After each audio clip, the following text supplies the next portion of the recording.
Assalamualaikum warahmatullahi wabarakatuh. Perkenalkan, saya Tri Andani, NIM 12140311574 dari kelas 6 PRB.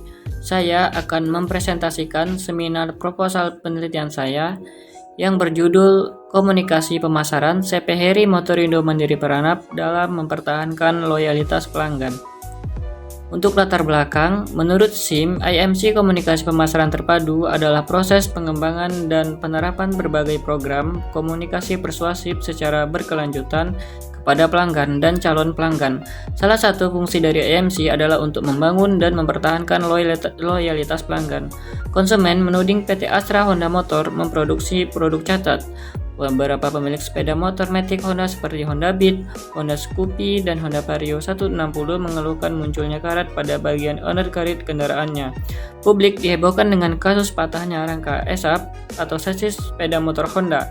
Penelitian ini dilakukan pada salah satu perusahaan distributor resmi Honda yaitu CP Heri Motorindo Mandiri Peranap.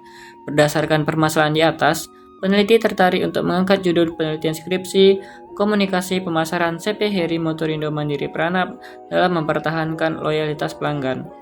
Berdasarkan latar belakang di atas, maka rumusan permasalahan ini adalah bagaimana strategi komunikasi pemasaran CP Heri Motorindo Mandiri Peranap dalam mempertahankan loyalitas pelanggan.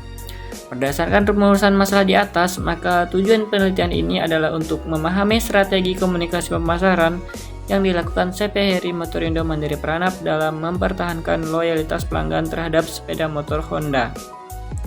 Untuk bab 2 kajian terdahulu dan kerangka pikir, penelitian yang dilakukan oleh Putri Dias Permata, di mana hasil penelitian menjelaskan bahwa Indomaret menerapkan strategi komunikasi pemasaran dalam aktivitasnya berdasarkan teori retail communication mix menurut Levy dan Witz serta konsep Integrated Marketing Communication AMC. Strategi ini mencakup kegiatan periklanan, promosi, hubungan masyarakat, penjualan pribadi, pemasaran langsung, dan pengorganisasian acara. Dalam berkomunikasi dengan pelanggan, karyawan Indomaret menggunakan komunikasi langsung tanpa perantara, komunikasi tidak langsung melalui media, promosi, penjualan. Berdasarkan penelitian terdahulu di atas, terlihat bahwa Integrated Marketing Communication IMC sangat berpengaruh terhadap loyalitas pelanggan. IMC memperkuat kesadaran dan persepsi merek melalui pesan yang konsisten dari periklanan, promosi, penjualan, hubungan masyarakat, penjualan pribadi, dan pemasaran langsung. Melalui IMC, pelanggan merasa terhubung secara emosional dengan merek sehingga mereka cenderung lebih setia dan loyal terhadap merek tersebut. Landasan konseptual IMC, Integrated Marketing Communication, menurut Schools, komunikasi pemasaran terpadu adalah proses penerapan dan pengembangan berbagai program komunikasi persuasif kepada pelanggan secara berkelanjutan. Tujuan dari strategi ini adalah untuk mempengaruhi pemikiran, sikap, dan perilaku konsumen sesuai dengan tujuan perusahaan. Loyalitas pelanggan menurut Kotler dan Keller, loyalitas adalah komitmen mendalam untuk membeli atau mendukung kembali produk atau layanan yang disukai di masa depan.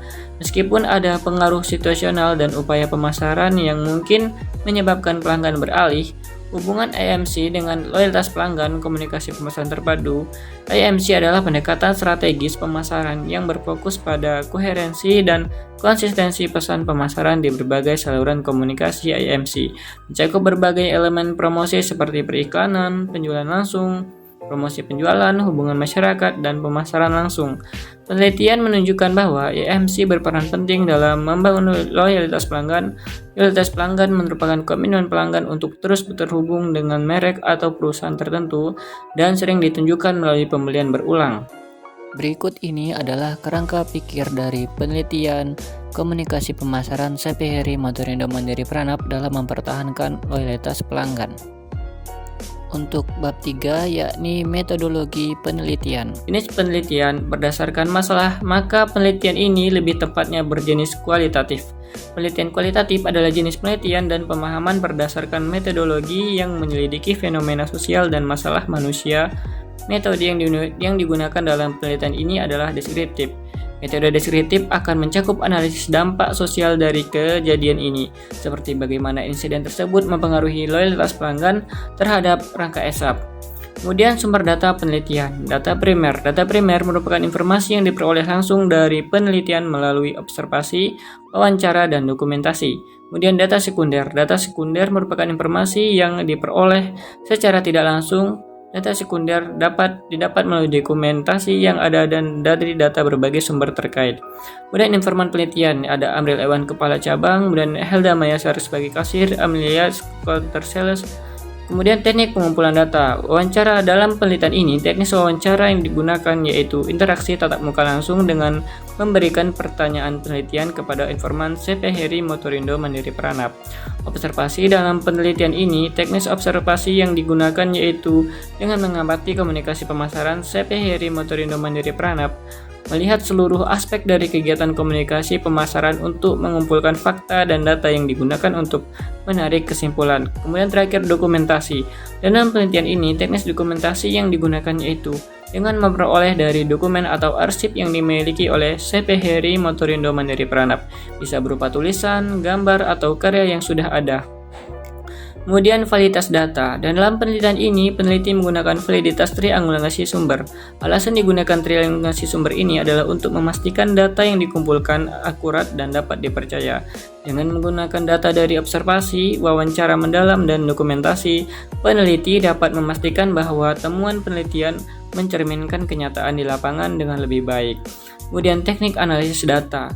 Reduksi data. Reduksi data merupakan suatu bentuk analisis yang memperjelas, mengklarifikasi, mengarahkan, menghilangkan data dan tidak relevan dan mengorganisasikan data sedemikian rupa sehingga dapat ditarik kesimpulan akhir dan diverifikasi. Kemudian penyajian data. Penyajian data sebagai kumpulan informasi yang terstruktur memungkinkan penarikan kesimpulan dan pengambilan tindakan. Penarikan kesimpulan atau verifikasi kesimpulan dalam penelitian kualitatif. Penarikan dan verifikasi kesimpulan dapat memberikan solusi untuk masalah yang telah dirumuskan sebelumnya. Baik, itulah presentasi proposal dari saya. Lebih dan kurang saya mohon maaf. Saya Gary. Assalamualaikum warahmatullahi wabarakatuh.